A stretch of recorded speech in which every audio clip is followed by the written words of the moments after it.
తాజాంశాన్ని చూస్తున్నాం. ప్రధాని అధ్యక్షతన కాసేపట్లో నీతి ఆయోగ్ పాలక మండలి సమావేశం జరగనుంది. మరింత సమాచారం మా ప్రతినిధి అరుణ్ అడిగి తెలుసుకుందాం. అరుణ్, నీతి ఆయోగ్ భేటీకి ఎవరెవరు హాజరవుతారు? సమావేశంలో ఏ అంశాలపై చర్చిస్తారు? నీతి ఆయోగ్ భేటీ ప్రారంభమైంది. 10 గంటలకు ప్రధాని ఉపన్యాసంతో ఈ భేటీ ప్రారంభమైంది. ప్రస్తుతం ప్రధానమంత్రి,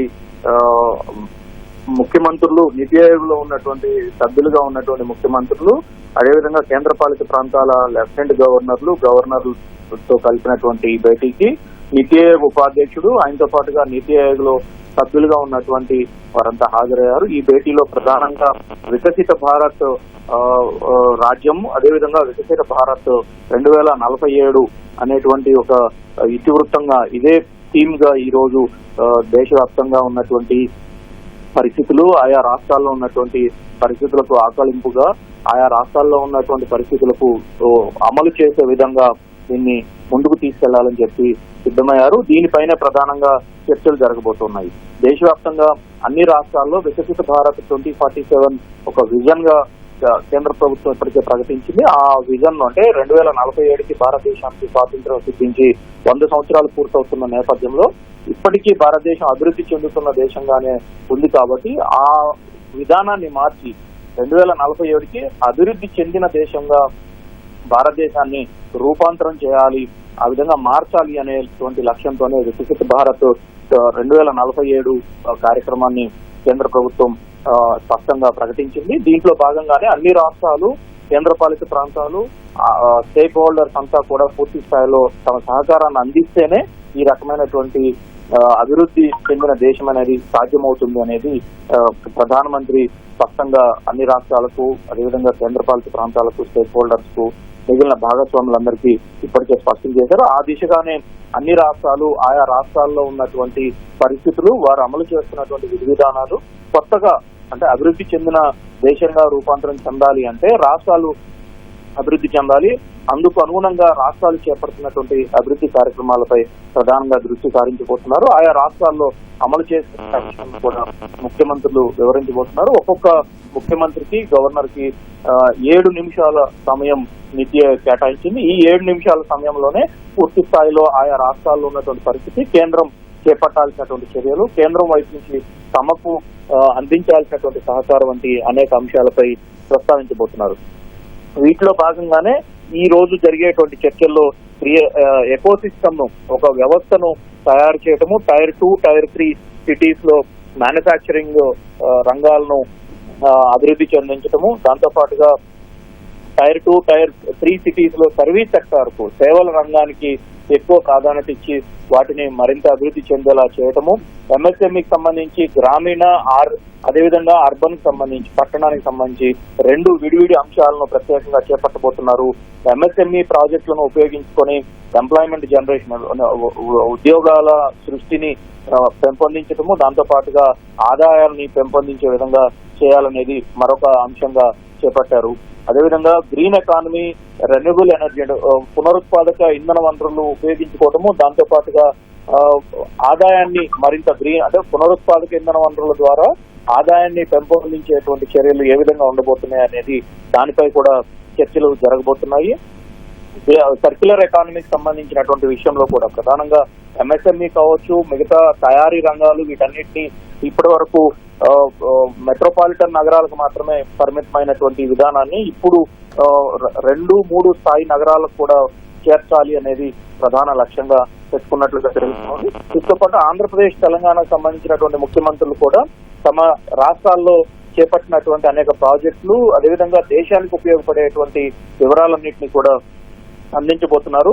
ఆంధ్రప్రదేశ్ ముఖ్యమంత్రి రాష్ట్రంలో చేపట్టినటువంటి గ్రీన్ ఎనర్జీకి సంబంధించి, అంటే పునరుత్పాదక ఇంధన వనరులు, సౌర విద్యుత్ సంబంధించినటువంటి విషయాలపై పెట్టడంతో పాటుగా ఆయన ఇప్పటికే ఒక విజన్ 2047 అనేటువంటి ఒక విజన్ డాక్యుమెంట్ ఇప్పటికే విడుదల చేశారు. దాంతో పాటుగా గత సంవత్సర కాలంగా రాష్ట్రంలో చేపట్టినటువంటి అభివృద్ధి కార్యక్రమాలు ఇస్తున్నటువంటి సత్ఫలితాలు, అనేక పరిశ్రమలు ఏర్పాటు కావటము, తయారీ రంగానికి ఎక్కువ ప్రాధాన్యత ఇవ్వటము, దీంతో పాటుగా అమరావతిని నాలెడ్జ్ సిటీగా, ఎకానమీ సిటీగా అన్ని రకాలుగా అభివృద్ధి చెందించేటువంటి ప్రక్రియను చేపట్టినట్లుగా ఆయన వివరించబోతున్నారు. దీంతో పాటు గ్రీన్ ఎనర్జీకి, అంటే పర్టికులర్ గా పునరుత్పాదక సౌర విద్యుత్తుకు సంబంధించి కావచ్చు, అదేవిధంగా పునరుత్పాదక ఇంధన వనరులను ఉపయోగించుకునే విధంగా రాయలసీమలో కానీ ఆంధ్రాలో ఉన్నటువంటి కోస్తా ప్రాంతంలో కానీ ఉన్నటువంటి అవకాశాలను మెరుగ్గా ఉపయోగించుకొని రాబోయే రోజుల్లో విద్యుత్ రంగంలో ఎలాంటి లోటుపాట్లు లేకుండా చేయాలి అనేది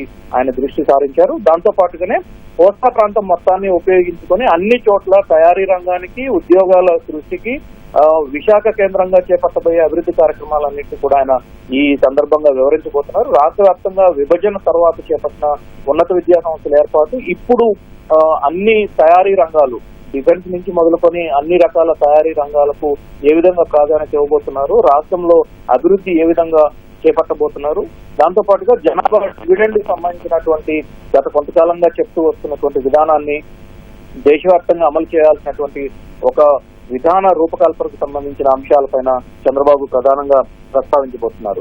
మరోవైపు తెలంగాణ ముఖ్యమంత్రి రేవంత్ రెడ్డి కూడా ఈ రోజు నీతి ఆయోగ్ భేటీకి హాజరవుతున్నారు.